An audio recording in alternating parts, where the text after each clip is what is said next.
Hey everyone, welcome back to my channel. I'm Tori Kest. I'm going to be talking more about my mommy makeover and a big change that has happened. So stay tuned.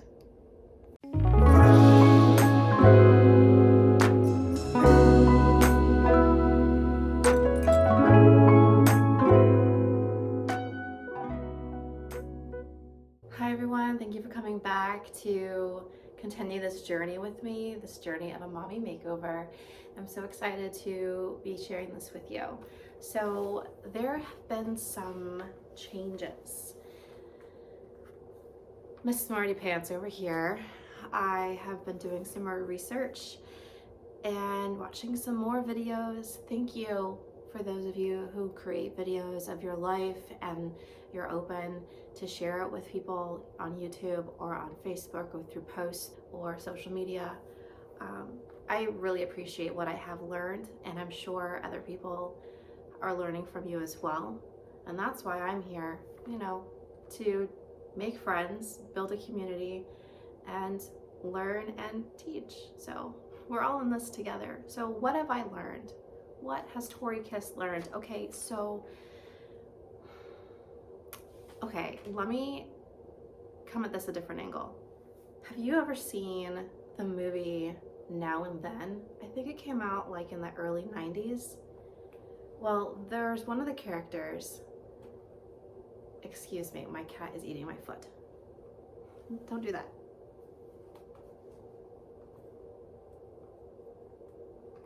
Okay, I'm gonna tell you with my cat. My little kitten, we rescued her from outside. She's tiny.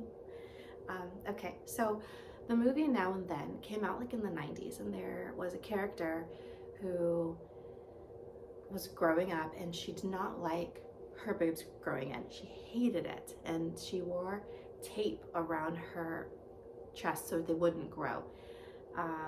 Turns out she ended up having the biggest boobs when they were adults, I think. That's from what I remember. All right, well, me as a teenager, I was very similar to that girl in the movie. I didn't want boobs. I wore sports bras to bed. I chose the tightest setting on my bras because I didn't want to have boobies. I don't know why I didn't want them, I just didn't want them. So fast forward through my life, I was pregnant, I had babies, I definitely had engorgement during those pregnancies and postpartum eras, and my boobs got pretty big. In fact, I think my biggest size was a double D, and I didn't have a problem with it. I didn't hate it. I remember thinking the first time I had a baby and the first time I had engorgement, I remember thinking, this is oddly big for me, but it didn't bother me. So there was growth there. That's nice, that's good. Okay, so the babies grow up. They're not all adults. They're not even adults right now, but they're, not infants. And in my mid-30s, I noticed I was really sagging. Didn't like my boobs. There's a common denominator. Didn't like my boobs again. And so I went to a plastic surgeon, and he evaluated me. He told me there's 3 stages of sag, so to speak, of droop. And I was right at the cusp of that 3rd, like severe droop, understandably needing to have a lift. And so he gave me a lift. And so here I am with a lift 3 years later, and I want to go bigger. So I'm researching implants and people who have had the journey, and I'm learning what I need to face this journey so I can do it too.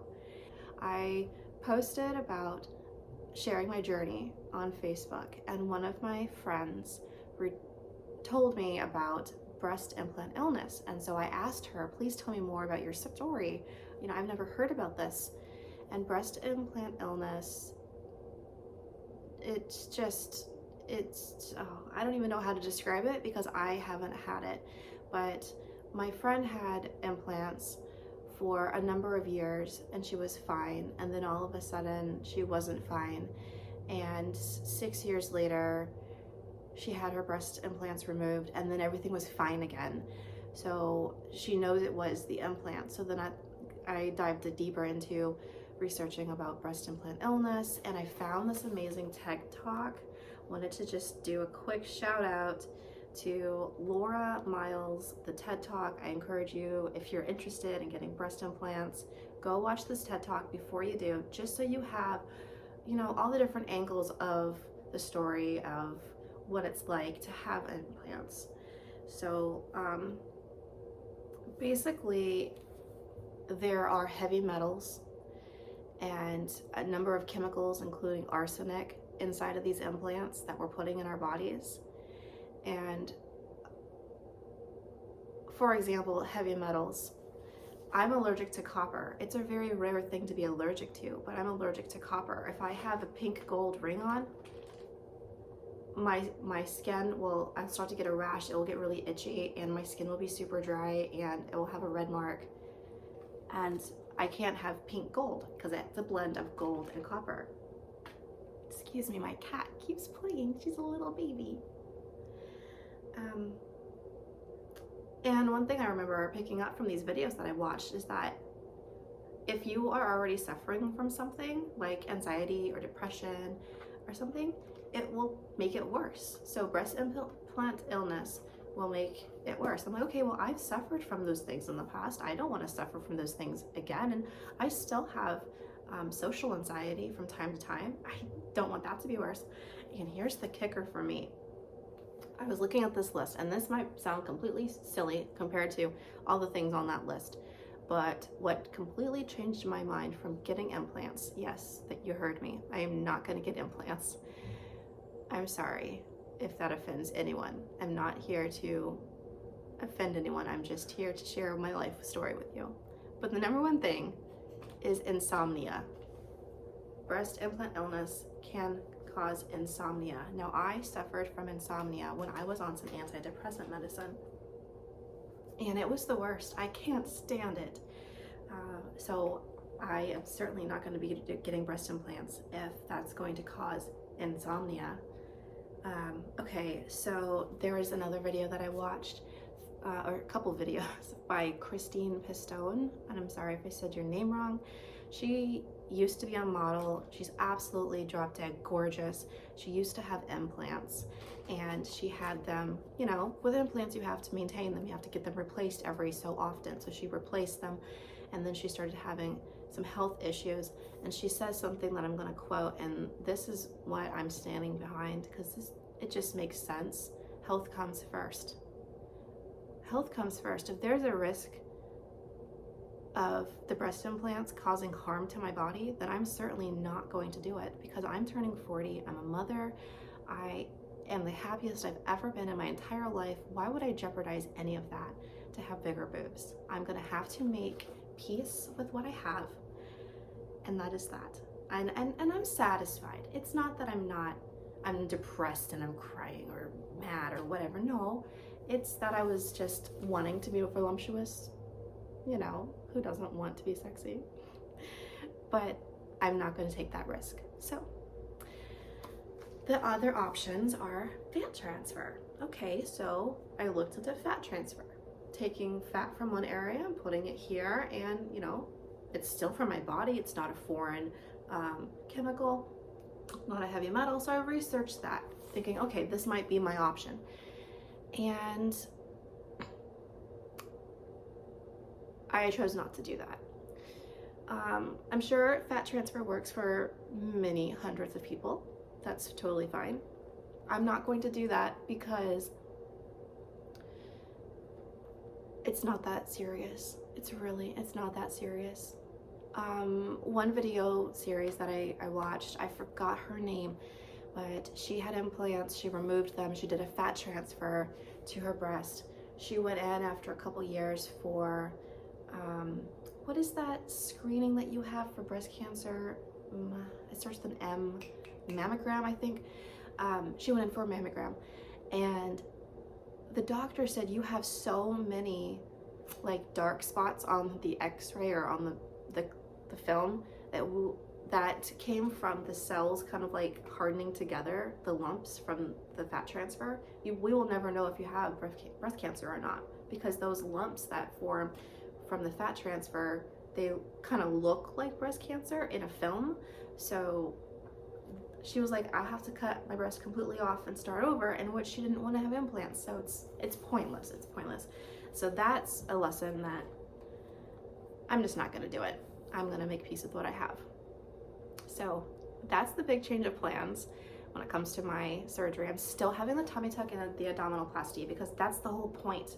The whole point is to build my core back up and connect my muscles, and I'm still doing that. I'm still doing the liposuction in the special areas that I talked about. So that's still happening. Okay, so in case you haven't watched a previous video, I'm doing the abdominoplasty, which is where they stitch the muscles back together after they've been separated. And the tummy tuck was where they pull down the skin. I'm doing lipo in my chin, my upper arms, right here, on my inner thighs, my flanks, and my waist. That comes automatic with the tummy tuck. Okay, let me tell you about my agenda. Okay, so first, where am I having my procedures done at? I have reached out to about 5 different places, and believe it or not every place called me back. That's weird. I mean, don't you want business? But I reached out to about 5 to 7 different places, and 4 of them reached back out. And so the place that I chose to go with is Mia Aesthetics, and they are located all over the country. They have offices in just about every major city. So there's probably a Mia Aesthetics near you, but the one that I'm going to is in Miami, Florida. The doctor I'm seeing is Dr. Carl Scroggin, I think is how you pronounce his name. He's been in the service for over 30 years. I feel very confident being with having him work on me. He's from Maryland, and yeah, he's been just doing this for a very long time. Okay, so let me give you my agenda. Day by day, there's nothing in July. June 27th, I'm flying down to Miami, Florida, and I have a pre-op appointment that day. June 28th is surgery day. June 29th is post-op day number 1. June 30th is post-op day number 2. I stay over the weekend, and July 3rd is post-op day number 3, and then I travel home. So I'm gonna be in town for about a week. And that is my agenda. That's everything that I have for today. Thank you all for joining me. This is the most up-to-date of my surgery. Just happy to share it with you. Bye, everyone.